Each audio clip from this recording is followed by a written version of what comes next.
بسم الله الرحمن الرحيم. يا أيها الذين آمنوا لا تتخذوا عدوي وعدوكم أولياء تلقون إليهم بالمودة وقد كفروا بما جاءكم من الحق يخرجون الرسول وإياكم أن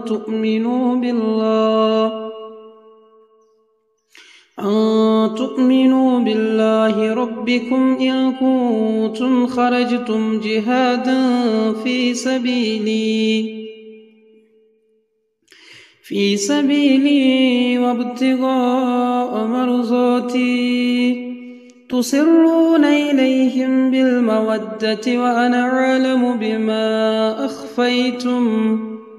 بما أخفيتم وما أعلنتم ومن يفعله منكم فقد ضل سواء السبيل. إن يثقفوكم يكونوا لكم أعداء ويبسطوا إليكم أيديهم وألسنتهم بالسوء وودوا لو تكفرون. لن تنفعكم أرحامكم ولا أولادكم يوم القيامة يفصل بينكم والله بما تعملون بصير. قد كانت لكم أسوة حسنة في إبراهيم والذين معه إذ قالوا لقومهم إنا براء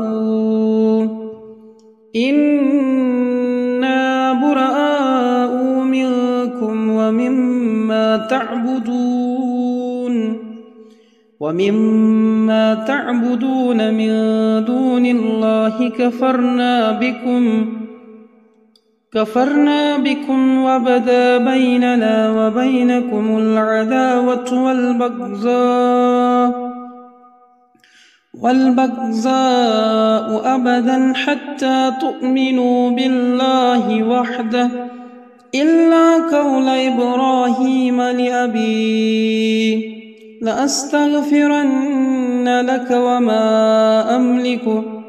وما أملك لك من الله من شيء. ربنا عليك توكلنا وإليك أنبنا وإليك المصير.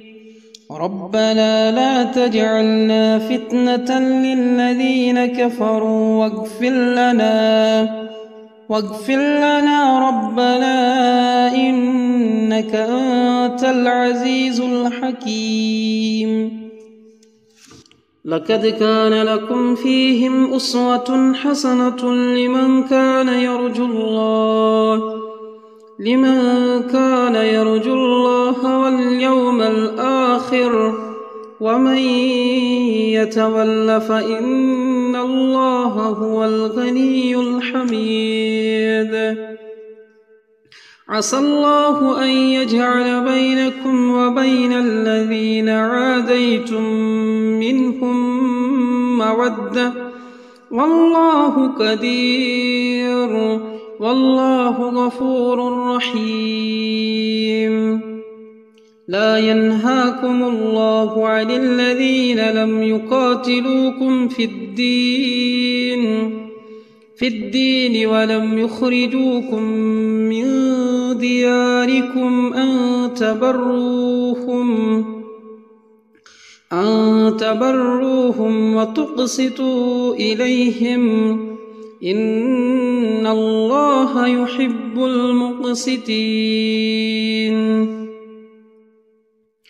إنما ينهاكم الله عن الذين قاتلوكم في الدين في الدين وأخرجوكم من دياركم وظاهروا على إخراجكم أن تولوهم ومن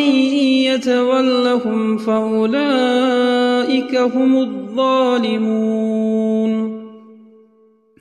يا أيها الذين آمنوا إذا جاءكم المؤمنات مهاجرات فامتحنوهن الله أعلم بإيمانهن فإن علمتموهن مؤمنات فلا ترجعوهن إلا الكفار لا هن حل لهم ولا هم يحلون لهن وآتوهم ما أنفقوا ولا جناح عليكم أن تنكحوهن إذا آتيتموهن أجورهن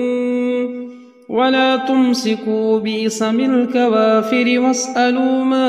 أنفقتم وليسألوا ما أنفقوا ذلكم حكم الله يحكم بينكم والله عليم حكيم وإن فاتكم شيء من أزواجكم إلى الكفار فعاقبتم فآتوا الذين ذهبت أزواجهم مثل ما أنفقوا واتقوا الله الذي أنتم به مؤمنون يا أيها النبي إذا جاءك المؤمنات يبايعنك على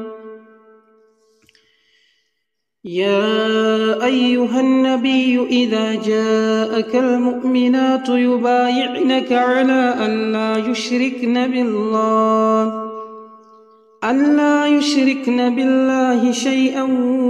ولا يسرقن ولا يزنين ولا يقتلن أولادهن ولا يأتين ببهتان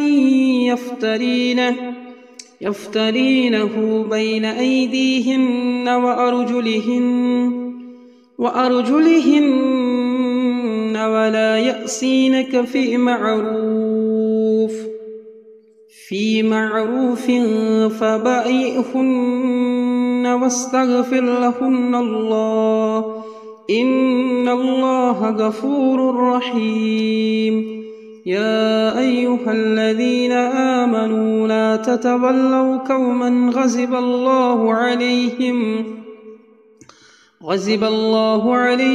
قد يئسوا من الآخرة كما يئس الكفار من أصحاب القبور